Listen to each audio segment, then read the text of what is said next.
But just the dude is being like, come on, dude, come on. It's like I told you the last time I commentated with you, man. Just it never mattered.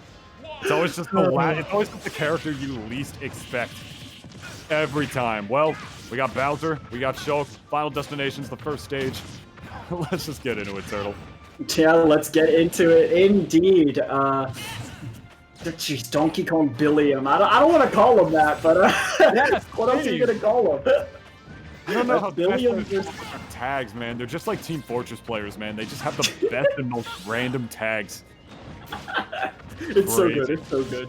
Not expect this guy to be a damn Shulk player. Anyway.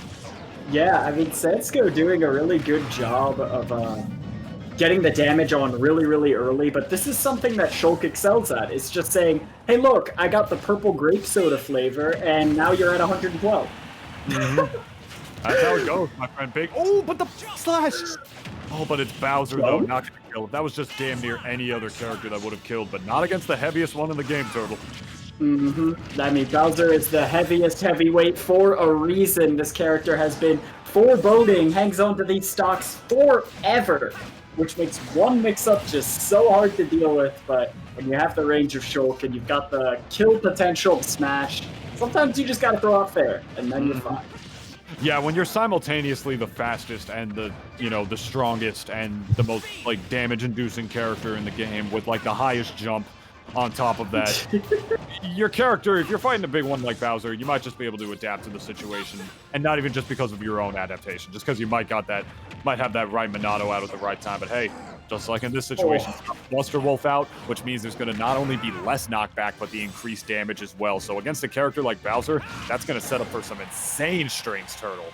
Wow, and I mean, an absolute call-out with that land behind F smash. Not quite scoring the kill there as Billiam, but they're trying. It's really close here. Shield Monado running out. That option's not going to be available. Sansko definitely going for that run-up side B. Nothing doing at the moment. Smash is on. That makes Shulk easier to kill as well. That probably would have killed without it, but oh my gosh.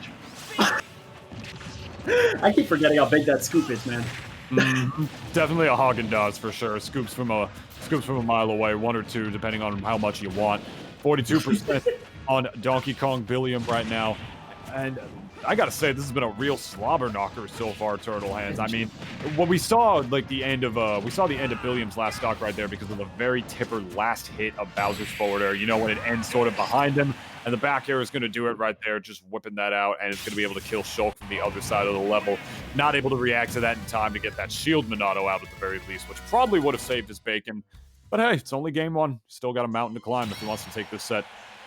Yeah, last stock, definitely a good showing for DonkeyKongBilliam, who I do want to address is not DK Will, and is also not DK Bill, who is a separate player from Canada.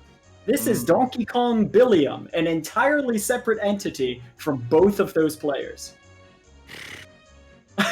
I mean, sure.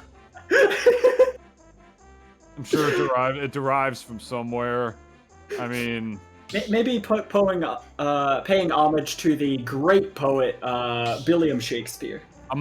That's probably it. Yeah, I couldn't put my finger on it right there. That's definitely it. It's definitely not, you know, the guy named Will who plays Donkey Kong.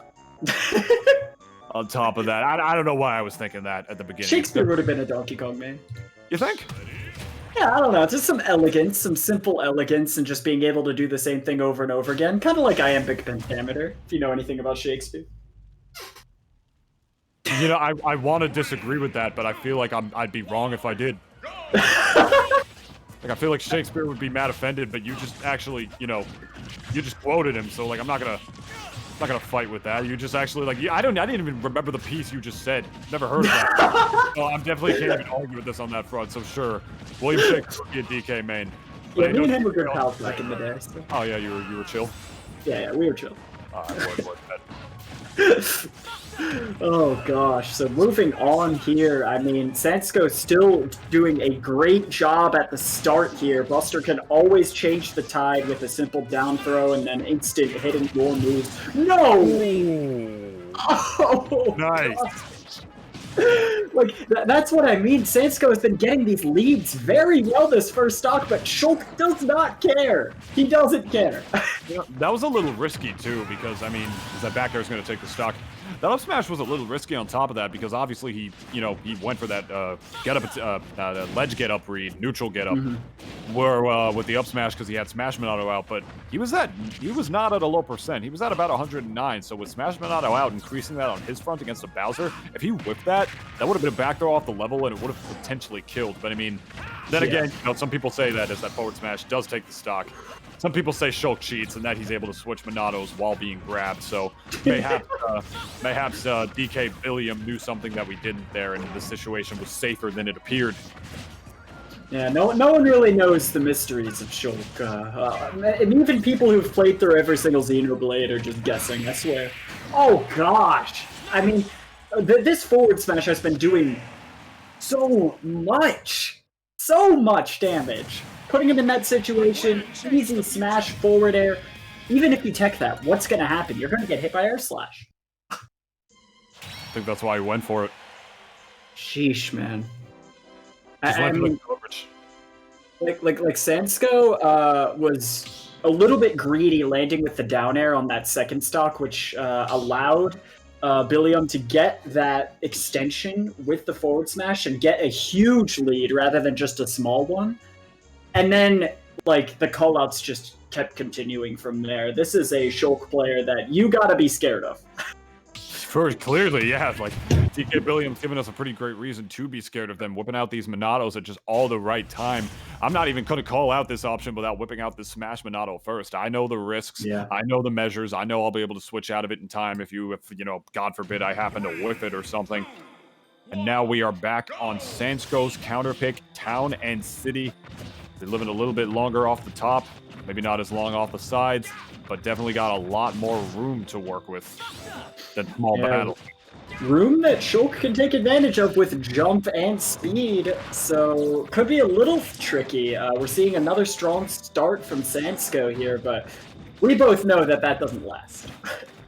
Yeah, I guess it all depends on, like, your philosophy to counterpick to a stage like this. It's like, you know, am I going to get overwhelmed as a big body on a small stage versus, you know, the crazy range and amazing frame data that Shulk has?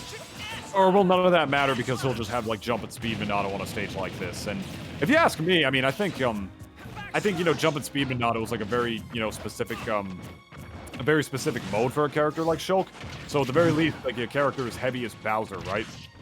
You don't really have to worry about dying as hard if he's in those Monados, unless he's a crazy high percent as that back air takes the stock. It's really like Smash Monado that I think he has to be afraid of, and he'll just be dying it.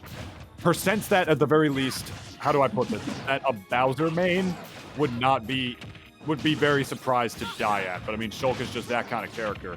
Here, Shulk sort of has to really pick and choose his battles, because, like, now if he really wants to cover, you know, Bowser's, if he really wants to measure the meniscus and, like, cover Bowser's distance, now he's got to switch to jumper speed Monado. Doesn't have to worry about Smash anymore. Yeah, I don't know. I mean, I think Billiam has been doing a great job here of just using Shulk's range and wide variety of options in order to catch Sansko in these terrible situations and just extend the advantage as much as he can do it. But Sansko able to get a stock, it's just looking really, really tough for him to continue to win neutral at this point, which we haven't seen in either of the other games. For sure. It's still looking pretty good on the part of DonkeyKongBilliam right now, going for that same read that we saw him get the first stock with in the prior game. Sansko not going to be able to get hit by that this time. Definitely some solid adaptation on that front. But a second one? No jump Monado. He was on the speed one right there, but he definitely didn't want to commit by going for a second double jump forward air right there. If he whiffed that, it would have been definitely hard to make it back. Instead, he's just going to hang back and try to regain stage control as best he can. Yeah, and the Flame Breath's going to be the perfect way to mitigate that lead, just cooking him. It is very difficult for Shulk to snap ledge in that scenario, and now Sansko has a lead. How long's it going to last? Oh, gosh. I was going to say, will he get up tilted a third time? Nothing doing. Can still take advantage of Shulk's insane range at that distance, but now Bowser has a little bit more space to just sort of play the patient game, you know, calculate his aggression a little bit more on the way back in. Definitely just, it's less room for, like, it's more room for him to, like, avoid getting overwhelmed on. It's like the big one. Like, right there, he got up-tilted. Smash Monado is going to take the stock because he committed that time. Not because he was, like, you know, like, committing to any semblance of a get-up option. And he just has nowhere else to go because Small Battlefield was just, you know, so teeny and Bowser's, you know, shell takes up half the stage. Yeah. I mean, that extra room is definitely allowing, oh gosh, it's allowing disgusting reads like that when you put yourself in a terrible position and then you decide, I'm going to land on Bowser. I don't know, you got the mobility, but Bowser's up smash is one of the most powerful call-out anti-airs in the entire game, so you better hope he's not there, and boy was he there. Yeah, you know, I feel like you don't even really need to be a comp Smash player to even really know that. I mean, just look at his shell. It's got spikes on it. You would think, like, I shouldn't put my body above this. Chances are, perhaps. Perhaps I shouldn't do this.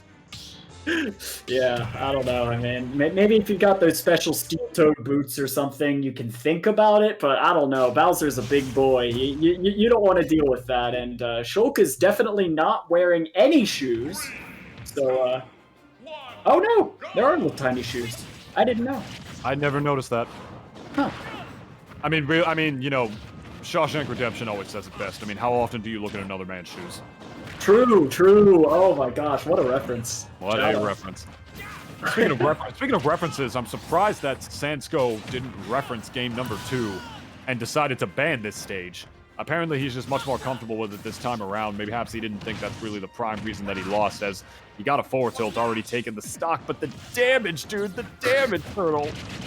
The damage, dude. I seriously can't believe it. Like, you think of Olimar and Inkling as damage output, and then you just see Shulk just drink grape soda and it's over. Like, I would argue that I would even argue that, you know, Shulk has better damage output than Inkling, at the very least in terms of strings, but I don't know, that's a debate for another time, I suppose. Ain't no Inkling on screen right now. Only a Shulk, only a Bowser, and only 2 platforms for them to be able to retreat against each other on in this game number 4. Sansko's only need 1 more to advance up to loser semifinals, and DonkeyKongBilliam on his potential final game of the night. Yeah, I mean, this is a tricky situation, especially when you're a stock down and you can't find an opening. Great spacing on the air slash, a great mix-up there from Billiam, but it's not going to be enough to secure a stock. He has to make a hard read. Sansko is making this extremely difficult. Yeah, he had no choice but to really just sort of hang back with that up B a little bit on the way back to the stage. He was in speed Monado and couldn't change that since he was already in the air, and as a result, your jump is not as big either. And these guys just admiring the neutral right now. We ain't playing Smash 4. You can do something that isn't shield. Please, just grab it or something. I don't know. I would argue there is a little bit of admiration of the neutral in this game, but it's only if you operate out of fear. In Smash 4, you know, it's just because, like, shielding was part of the movement in that game. This time around, it's like if you just both happen to run up and shield, and you're kind of just stuck at that point. And speaking of stuck, it's looking like DonkeyKongBilliam might be a little stuck right now, but finally answering back with that forward air by the ledge, knowing that Sansko's invulnerability would not last as long since he was well above 100%. Oh my gosh, Sansko just used every up move except for up air. That's crazy. Every up move. I love it. That's actually crazy. And Sansko just completely, like, this is getting out of reach. This is so hard. Shulk can definitely make it back with the crazy Monado stuff, but Sansko has been minimizing the times in which that's even a probability. Oh, F-Tilt's actually almost doing it right there and trying to get the air slash, not going for the second hit because he didn't want to commit. Is this it? No, it's not. Still a little bit of life left on DonkeyKongBilliam. 2 using that aggressive get-up attack, but 111, nope, only a matter of time. And Bowser has got plenty of drop kicks to just annihilate your ribcage, destroy that stock, and move on in the loser's bracket to loser semis. Unfortunately,